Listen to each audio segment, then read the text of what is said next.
besties, and welcome back to my channel. It's your girl Tia here. If you're new, then hi. I make videos about all things romance read, book recs, unfiltered opinions. We're just living our best lives over here. So today I'm going to break down exactly how I rate books. So what's going to make a 5-star read for me and what makes me put book down altogether. There's sirens in the back, great. So I use the standard 5-star rating system, but it's definitely not random for me. So I'm going to dive into what each rating means to me specifically. So a 1-star means it was painful in the nicest way possible. So I don't rate books that I DNF'd because I just don't think it's fair to give a rating to a book that I didn't actually finish. But anything rated a 1-star read is something I wish I DNF'd, basically. So these have like major issues, so whether that's with like writing, characters, or the plot, or like I'm just not having a good time, basically, and I wouldn't recommend it to somebody else. If it's a 2-star, I would say like it had some potential, but it just didn't deliver. Like I could see the vision, but like only if I had my glasses on. So like maybe the characters fell flat, or like the pacing was off, or like if the romance lacked chemistry. Also, I've had books that like in the first half were like 4 to 5-star energy, and then they just fell flat in the second half, and obviously that's going to bring their rating down as well. And these 2-star books is not something I would recommend either. There was something I liked about it. 3-star, this is my like meh but fine zone. Like it was okay, it was entertaining in the moment, but it was like very forgettable after I'd finished it. I had a fun time, but that was it. Like I'm not going to be thinking about it next week. And these are books that I would enjoy and I would recommend to someone, but it probably wouldn't be like one of my first recs. 4 stars is like I enjoyed this a lot. It had solid plot, sweet romance, strong characters, and like I had a really good time and I would recommend it, but it just wasn't god tier and it didn't have me in like enough of a chokehold after I finished it, but I still had like the best time and would recommend highly. So 5 stars is like I'm obsessed. This is my bread and butter. I've highlighted so many quotes, I've lost sleep. Basically I just couldn't stop thinking about it. Usually this has got like the perfect mix of like angst, spice and emotion. Basically it gave me like a book hangover and I cannot stop thinking about it. Like the best. I know a lot of people like 6 stars book, but I feel like my 5 stars are like, some of my god tiers are in my 5 stars. I don't know, like, yeah. I don't necessarily rate something a 6-star, but if I'm recommending something, I might say it's like a 6-star, if that makes sense. Like Zodiac Academy, Fourth Wing, I would say they're like 6-star reads if I was recommending them. So obviously when I'm like reading a book, there's different things that I look for that obviously are going to change the rating. Like one of them being tropes.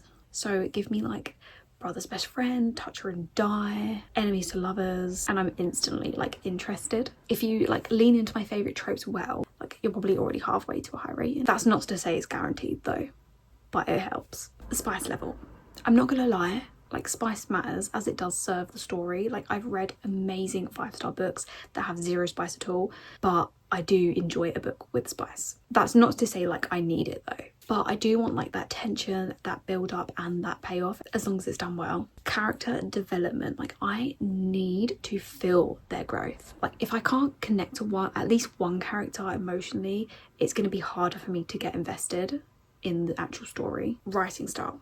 Some authors just get me with their writing. Like if I've got a snappy dialogue, some banter, emotional depth, like well-paced storytelling, it's going to be better for me. Obviously some writing styles are not going to be for everyone, and that is okay. Emotional impact. If a book makes me scream, cry, laugh out loud, kick my feet, blush, it's probably getting like a 4 or 5 stars. Like I want to feel something, whether that be something amazing or something emotional.